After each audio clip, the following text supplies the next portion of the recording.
अस्सलाम वालेकुम, मेरा नाम मोहम्मद वकार अतीक है और मेरा ताल्लुक कनेक्ट रियल एस्टेट से है। आने वाले वक्तों में मुझे ऐसा लगता है कि डीएचसीडी कराची में इन्वेस्टमेंट करने का जो एक तरीक़ेकार है वो मुझे लगता है चेंज होने वाला है।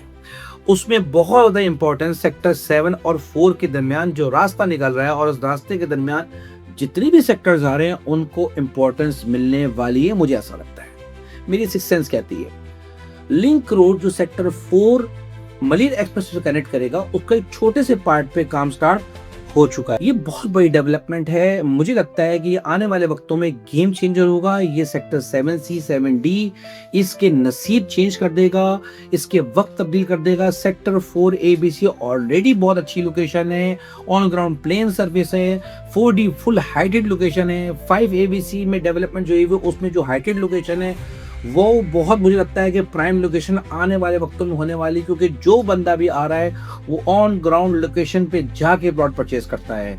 मैं आपको भी यही मशवरा दूंगा कि इस लोकेशन को लाजमी देखें। सेक्टर 4 का और 7 के दरमियान का रास्ता होते हुए जा रहा है, जो CBD से क्रॉस होता हुआ सेक्टर 6 और 9 के दरमियान खत्म होता है।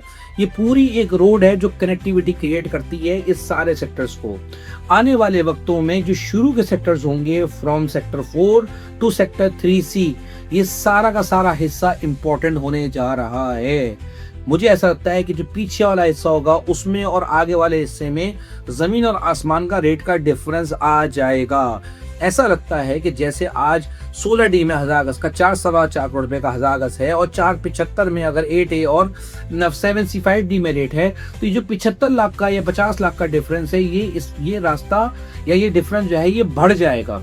मुझे ऐसा लगता है कि सेक्टर 15 या 16 या 14 में अगर आपको प्लॉट 30 के आसपास मिल जाता है तो, और सेक्टर 10C 10D या आने वाले जो आगे के सेक्टर्स हैं 7AB में 80 का मिलता है, तो जब 20 से 25 लाख या 30 लाख का जो गैप है अच्छे येलो सेक्टर में और 7ABD में, जो 30 लाख का जो गैप है ये आने वाले वक्तों में ये ठीक ठाक बढ़ जाएगा, क्योंकि जो डेवलप्ड एरिया है स्टार्टिंग का एरिया वहाँ पे लोगों की ज़्यादा इंटरेस्ट होगा कि वहां प्लॉट लेके मकान बना सकें।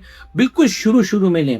सेक्टर 3C आउट परफॉर्म करने वाला है आने वाले वक्तों में। सेक्टर 3D आउट परफॉर्म करेगा, जैसे सेक्टर 3AB आउट परफॉर्म कर रहा है ऐसी सेक्टर 3D भी 75 से 80 लाख का होगा मिनिमम। जो शौकत खानम का काम मुकम्मल हो रहा है वो बहुत इंपॉर्टेंट है।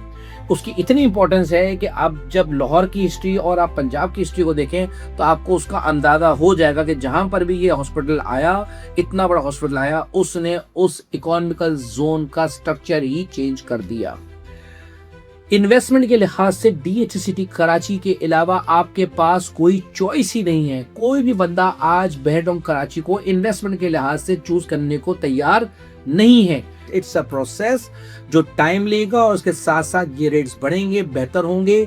शॉर्ट टर्म का कोई व्यू नहीं है मेरे पास। लॉन्ग टर्म 3 से 4 साल या 5 साल का व्यू लेंगे, क्योंकि जब वो व्यू होगा तो वो उसी में ही हमारे प्राइम विलास बनेंगे, उसी में ही हमारा एयरवेल लगूना कंप्लीट होगा, उसी में ही शौकत खाना ऑपरेशन होगा, उसी में ही हमारी जो लाइट की जो ये हमारी जो ट्रांजेक्शन होनी है, ट्रांसमिशन कंप्लीट होनी है बिजली की, उसी 2-4-5 सालों में होनी है। जो हमारे गेट वे प्राइम में 12 से 14 कमर्शियल प्लॉट्स हैं उसी का स्ट्रक्चर बाहर सामने आएगा 4-5 सालों में, और गोल्फ भी इन्हीं 4-5 सालों में कंप्लीट होगा। ये वो सारी चीजें हैं जो आपको फोर्स करती हैं, आपको समझाती हैं कि अभी भी वक्त है, डीएचसीडी कराची को चूज करें। और जो लोग कंफ्यूज हैं उन्हें रहने दें। यही बात मैं पिछले 3 साल से कर रहा हूँ। जिसने भी इन्वेस्टमेंट इन 3 सालों में की अल्हम्दुलिल्लाह वो अपनी इन्वेस्टमेंट को डबल कर चुका है। जहां जहां मैंने इन्वेस्टमेंट करवा के दी अल्हम्दुलिल्लाह, जिसने पुरानी इन्वेस्टमेंट पुराने सेक्टर्स में की हुई है उनका मैं कुछ नहीं कह सकता, लेकिन जिसको भी हमने पिछले लास्ट कुछ ईयर्स में इन्वेस्टमेंट करवा के दी अल्हम्दुलिल्लाह सब बेहतर है, सभी के सब खुश हैं, सभी के इन्वेस्टमेंट में अल्हम्दुलिल्लाह प्रॉफिट आ रहा है। आप मुझसे रब्ता कर सकते हैं अपनी चीज़ बेचने के लिए भी, अपनी चीज़ खरीदने के लिए भी, अपने रेट लेने के लिए भी। आपका बंदा हाजिर है। जज़ाकल्लाह खैर। Thank you.